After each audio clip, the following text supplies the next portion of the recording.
জানি। যখন বেশি জানবেন মনে হবে কিচ্ছু জানি না। কথা বুঝতে চেষ্টা করেন। যখন কম জানবেন মনে হবে অনেক জানি, আমি পণ্ডিত, এটা হালাল এটা হারাম, এটা জায়েজ এটা নাজায়েজ। যত বেশি জানতে থাকবেন, যত বেশি আলেম ওলামার সোহবতে পড়ে থাকবেন, দেখবেন আপনি কিচ্ছু জানেন না। এবং যত দিন যাচ্ছে আমি নিজেকে এই জায়গায় ফিল করি যে আমি আসলে কিছুই জানি না। এবং আমি যেখানে বসে কথা বলছি, রাতের অন্ধকারে আমার কান্না আসে যে আমি যে এখানে বসে কথা বলছি, তাহলে উম্মার কি অবস্থা বোঝা আমার শেষ। কথা বুঝতে পারছেন না?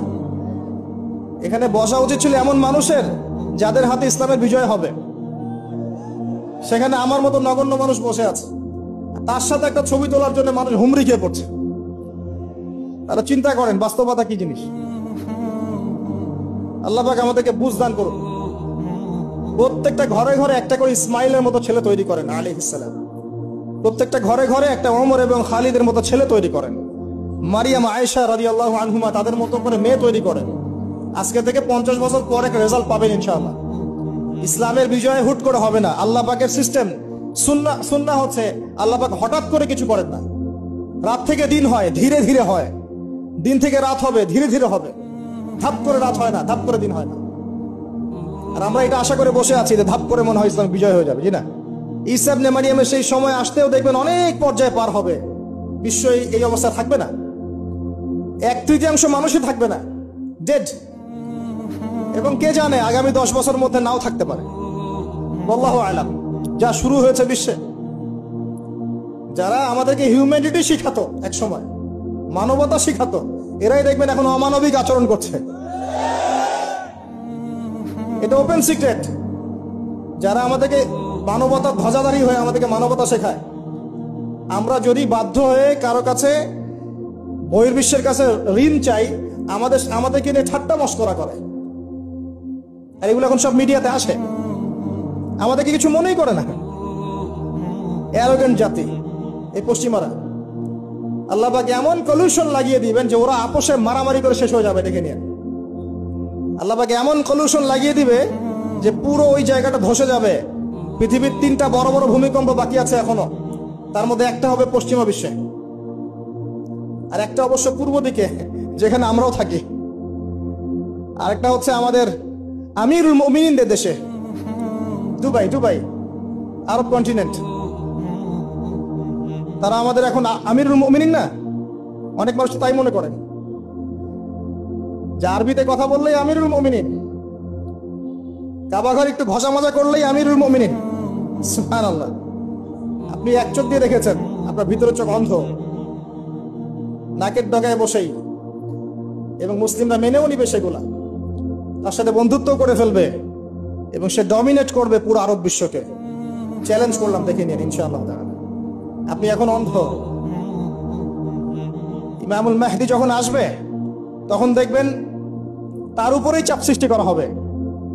ইমামুল মাহদিকে নিঃসন্দেহে সন্ত্রাসী বলা হবে যদি ওই সময় মিডিয়াগুলো থাকে, এবং মুসলিমরাই এগুলো ঢোল পিটাবে, দেখে নিয়েন। এক শ্রেণীর মুসলিম বের হয়ে যাবে তখনও, যখন বলবে যে ইমামুল মাহদি খারেজি, এটাও বলবে। অপেক্ষা করতে থাকেন, জ্ঞান অর্জন করেন প্রিয় ভাই। হাদিসের কিতাবের কথা বলছিলাম, আগে বড় জায়গায় যায় না, মিশকাত শেষ করেন, আস্তে আস্তে ইবনে মাজাহ যান, তিরমিজিতে যান, আবু দাউদ পড়েন, নাসাই পড়েন, পরে যান বুখারী মুসলিমে। তখন কি ইনশাআল্লাহ আপনি বুঝতে পারবেন। আর এই পড়াশোনা করবেন কোথায়? একা একা?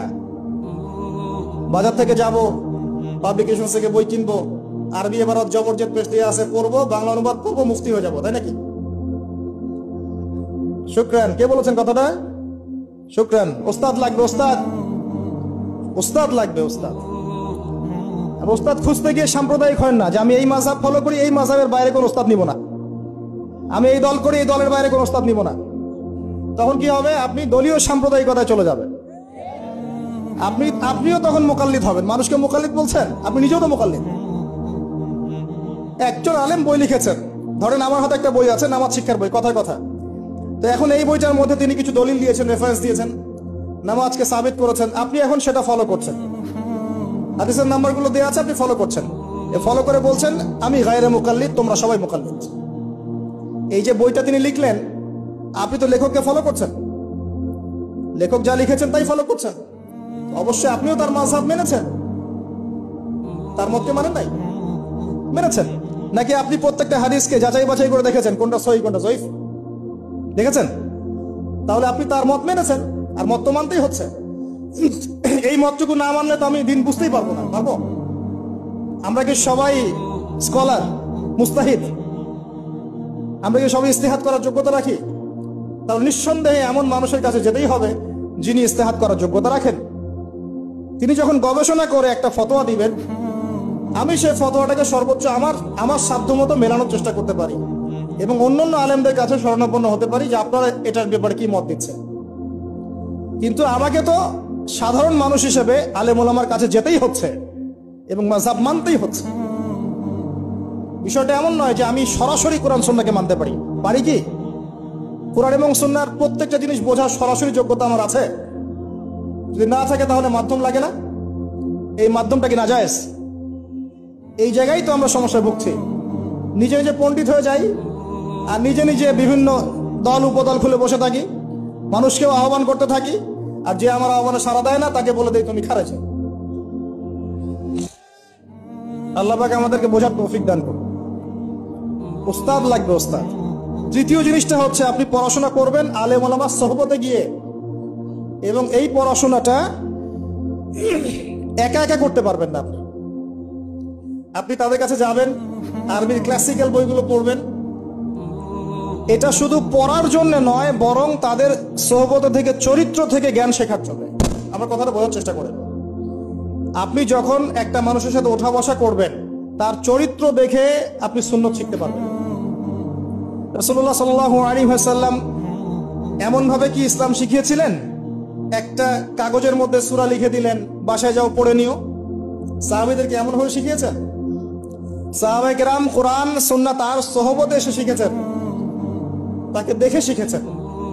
কেমন করে তিনি কথা বলেন, কেমন করে ওঠেন, কেমন করে বসেন, কেমন করে চিন্তা করেন, কিভাবে তিনি ঘোরসাওয়ার হন, বাসায় কি করেন, নামাজ কেমন করে পড়েন, প্রতিটা বিষয় তিনি তারা দেখে দেখে দেখে দেখে আয়ত্ত করেছেন।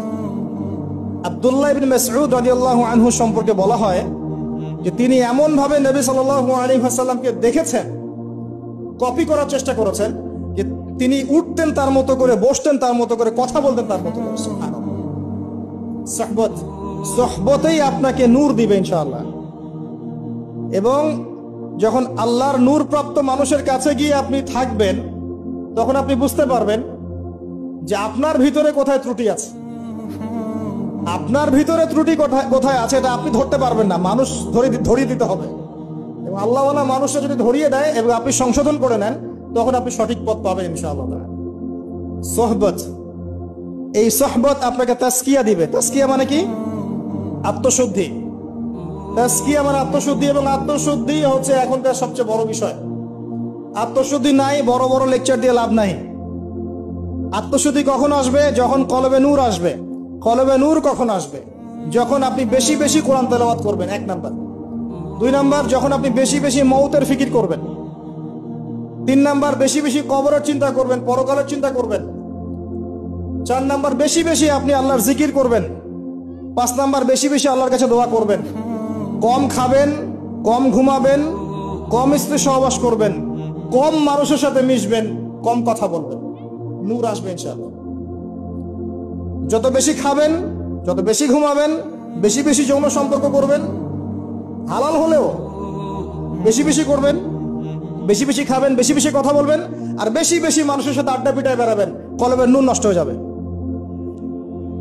এগুলো হালালের মধ্যে। আর হারাম যদি হয়, মদ পান করেন, জেনা করেন, ব্লু ফিল্মস দেখেন, পর্নোগ্রাফি দেখেন, মেয়েদের সাথে ডেটিং করেন, ফ্রি মিক্সিং করেন, হাবিজাবি, তাহলে তো নূরের কোনো প্রশ্নই নাই, নূরের সাথে আপনার কোনো সম্পর্কই নাই। তখন এগুলোর পরেও আরো বিষয় আছে।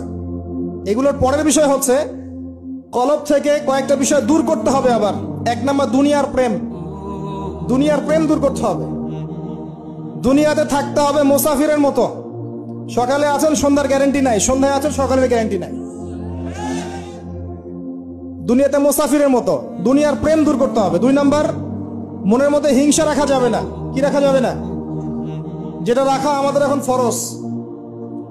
এই হিংসা রাখা এখন মুসলিমদের ফরজ হয়ে গেছে। হিংসা না করলে পেটের ভাতটুকু হজম হয় না। কারো রাইজিং দেখলেই, একটু রাইজিং দেখলেই হিংসা। হিংসা রাখা যাবে না। 3 নাম্বার, আত্ম অহংকার রাখা যাবে না, ইগো রাখা যাবে না, লৌকিকতা রাখা যাবে না, রিয়া প্রদর্শন করা যাবে না, এবং ওই যে গীবত, তুহমত, অপবাদে যে অপসংস্কৃতি আছে এইগুলো থেকে দূরে থাকতে হবে। ইনশাআল্লাহ তাআলা আল্লাহর নূর আপনার কলবে আসবে ইনশাআল্লাহ। তখন ইনশাআল্লাহ তাআলা আপনি খিজির হবেন আলাইহিস সালাম, যে কিনা অনেক দূর পর্যন্ত দেখতে পারে, যা মূসা আলাইহিস সালাম পর্যন্ত পারেন নাই। সুবহানাল্লাহ। আসেন, এই খিদির আলাইহিস সালামকেই আল্লাহ পাক বলেছেন শেষ জামানার সবচেয়ে জ্ঞানী মানুষ। মানে জামানা না, পুরো ইউনিভার্সের সবচেয়ে জ্ঞানী মানুষ। মূসা আলাইহিস সালাম বলেছিলেন আমার চেয়ে জ্ঞানী কেউ নেই, আল্লাহ পাক বলেছেন খিদির আছে। শেষ জামানার সূরা আল কাহফ এর মধ্যে তার কথা আছে। এটা আপনাকে ডাইরেকশন দিচ্ছে, শেষ জামানায় যদি আপনি হকপন্থী হতে চান, আলোর সন্ধান পেতে চান, খিদির আলাইহিস সালামের মতো দূরদর্শিতা সম্পন্ন হতে হবে। আল্লাহ পাক তৌফিক দান করুন। হাদিসের বইগুলো পড়েন, ওস্তাদের কাছে গিয়ে শেখেন। এরপরে সোহবত আপনাকে আত্মশুদ্ধি দিবে। আত্মশুদ্ধির কিছু পথ পদ্ধতি বলে দিলাম। এখানে আমি একটা হাদিস বলবো, এই হাদিসটা খুব ভালো করে শোনেন। আল্লাহ রাব্বুল আলামিন বলেছেন হাদিসে কুদসি, যে আল্লাহ পাক যেগুলো ফরজ করেছেন, ওয়াজিব করেছেন, এগুলো যখন একজন বান্দা নিয়মিত করতে থাকে এবং এর সাথেও নফল কাজ করতে থাকে, আল্লাহ পাক সেই বান্দাকে ভালোবেসে ফেলেন।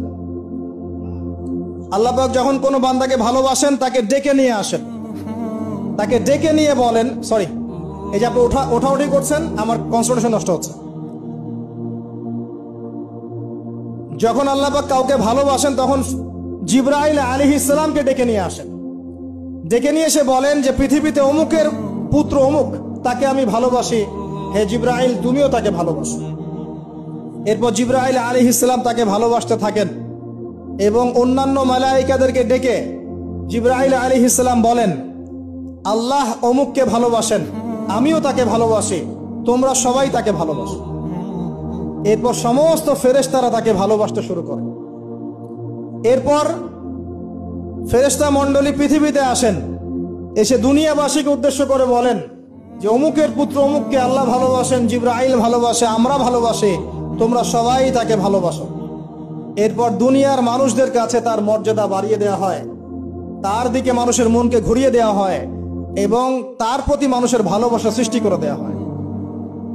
আল্লাহ পাকের নূর যখন আপনার ভিতরে আসবে, ইনশাআল্লাহ দেখবেন আল্লাহ রাব্বুল আলামিন আপনার হাতে তার দ্বীনের পতাকা দিবেন ইনশাআল্লাহ আযজা ওয়া জাল। তাসকিয়ার প্রয়োজন, তাসকিয়া না আসলে নূর আসবে না। লাভ নাই ভাই, প্রচুর ইবাদত বন্দেগী করে